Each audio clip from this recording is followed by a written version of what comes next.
Iya, kemarin siang saya mendapat telepon dari tim lawyer dari AG untuk hadir hari ini berkonsultasi tentang proses hukum yang akan dijalani oleh anak kita atau adik kita AG. Dan secara khusus juga persiapan besok karena berkas perkara itu sudah diserahkan kepada JPU. Nah, pengadilan besok sudah menerima berkas perkara itu dan direncanakan besok jam 10.30 itu hakim akan menawarkan apakah penyelesaiannya itu dengan pendekatan diversi dan sebagainya. Dalam perspektif itu mereka datang ke sini.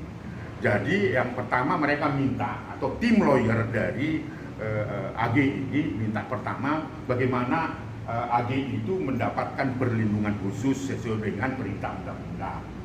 Terus saya jawab, di dalam undang-undang sistem peradilan pidana anak memang setiap anak yang berkonflik dengan hukum, apalagi juga masuk dalam status pelaku, maka prinsip-prinsip perlindungan khusus itu harus ada pada AG. Itulah yang dikonsultasikan, minta konsultasi kepada Komnas Perlindungan. Saya jelaskan itu. Pertama, tentu besok itu atau proses persidangan AG itu harus ada hakim anak, karena biasanya itu hakim tunggal. Jadi hakim tunggal itu harus ada penunjukan dari Mahkamah Agung. Saya jelaskan tadi sama tim lawyer. Yang kedua, jaksanya juga, jaksa penuntut umum harus ditentukan oleh Kejagung itu jaksa anak.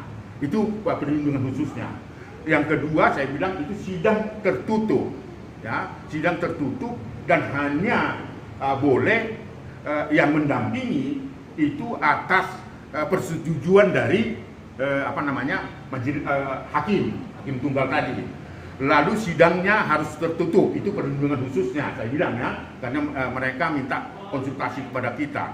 Yang keempat perlindungan khususnya, kalaupun nanti hakim memutuskan tidak pidananya, maka anak ini hanya bisa menjalani atau menjadi setengah dari pidana pokoknya, kan? Yang perlindungan khusus yang lain saya kira sudah dimulai, di mana anak itu tidak ditempatkan di tahanan seperti yang dibayangkan masyarakat, tetapi dia ditempatkan di rumah perlindungan kesejahteraan sosial anak. Itu sudah tepat, itu yang saya sampaikan.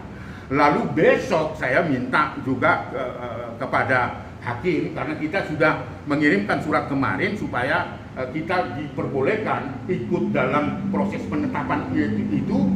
Karena apa? Karena menurut pandangan hukum Komnas Perlindungan Anak, pendekatan diversi itu saya jelaskan juga kepada lawyernya. Pendekatan diversi itu artinya tidak dilakukan persidangan dalam persidangan formal.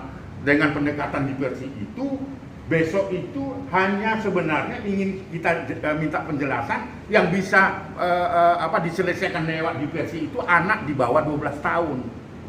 Jadi anak 15 nggak bisa menurut undang-undang sistem peradilan pidana anak. Kok ini ada tawaran itu gitu. Seharusnya AG itu dengan usia 15 itu dia ikuti persidangan seperti biasa, tetapi dengan prinsip-prinsip dasar dari perlindungan itu. Jadi besok saya juga akan hadir di situ. Mudah-mudahan hakimnya menerima kita untuk ikut proses penetapan apakah disepakati diversi atau tidak. Bagi saya diversi itu hanya untuk anak di bawah 12 tahun. Karena itu perintah undang-undangnya. Kalau anak berkonflik dengan hukum sebagai pelaku usianya 14 tahun, wajib untuk tidak ditahan. Tetapi ini kan sudah 15 tahun, maka dia ditetapkan perlindungan khususnya tidak di rumah tahanan, sekalipun dia sudah dinyatakan oleh polisi sebagai pelaku, dia tidak ditempatkan di tahanan orang dewasa, tetapi di rumah perlindungan kesejahteraan sosial anak. Saya kira itu konsultasinya. Berarti kalau mau dikasih apa komunikasi sepertinya? Enggak, tetap persidangan berjalan seperti biasa, seperti proses persidangan yang ditentukan oleh hukum acara. Kalau diversi kan sebenarnya dari pihak David juga udah surat menyurat ke Kejagung, dia nolak. Iya, itu. Jadi karena itu nggak ditolak pun sebenarnya, karena itu tidak bisa, karena hanya di bawah 12 tahun sekalipun anak itu melakukan tindak pidana. Itu harus ditawarkan untuk pendekatan diversi antara keluarga pelaku dengan keluarga korban, disaksikan oleh jaksa dan polisi gitu loh. Nah itu yang ingin saya minta penjelasan dari hakim besok, kenapa menawarkan diversi gitu kan. Kalau orang dewasa bisa saja ditawarkan dengan pendekatan restorasi justice dan sebagainya, tetapi dengan kasus penganiayaan berat nggak mungkin dilakukan restorasi justice. Mario Dandi itu tidak boleh ditawarkan untuk restorasi justice karena kelakuannya, tindakan pidananya itu sudah penyiksaan yang sangat luar biasa gitu. Nah itu konsultasi yang sebelumnya sebenarnya saya sudah lama ingin bertemu dengan AG gitu ya, tapi karena kondisinya nggak mengizinkan, akhirnya mereka datang ke sini. Untuk besok sendiri persidangan jam berapa nih? 10.30 ya, dan saya harap kami nanti tim bisa hadir di sana, paling tidak untuk memberi penjelasan lah ya. Ya prosesnya biasa aja jalan, tetapi prinsip dasarnya itu bahwa AG harus mendapat perlindungan khusus karena dia masih anak-anak dan berbeda pendekatan penyelesaian hukumnya itu dengan orang dewasa. Pak Aris, tadi kuasa hukum menerangkan kondisi AG kan? Ya sampai sekarang ini masih terus menangis gitu ya.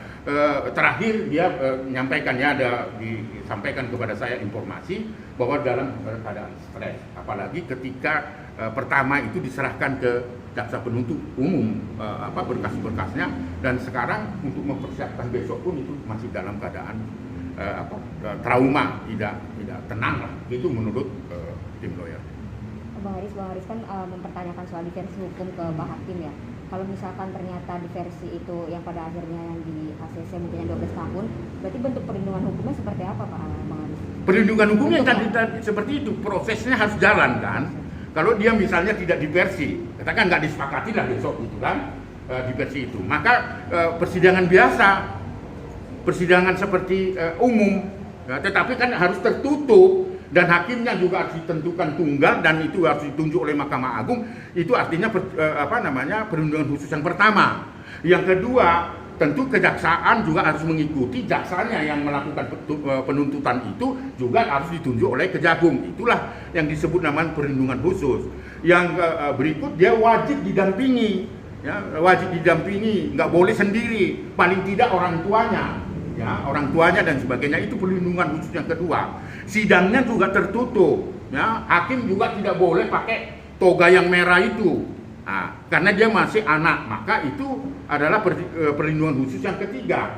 Nah, tempat dia ditahannya kalau misalnya hakim nanti menentukan bahwa ada hukumannya katakan 5 tahun, 8 tahun, dia hanya menjalani sepertiga dari pidana pokoknya dan ditempatkan di tempat rumah perlindungan khusus dengan tidak menghilangkan hak-hak atas pendidikannya, hak kesehatannya dan sebagainya. Itulah yang disebut namanya perlindungan khusus ketika anak menghadapi persidangan itu.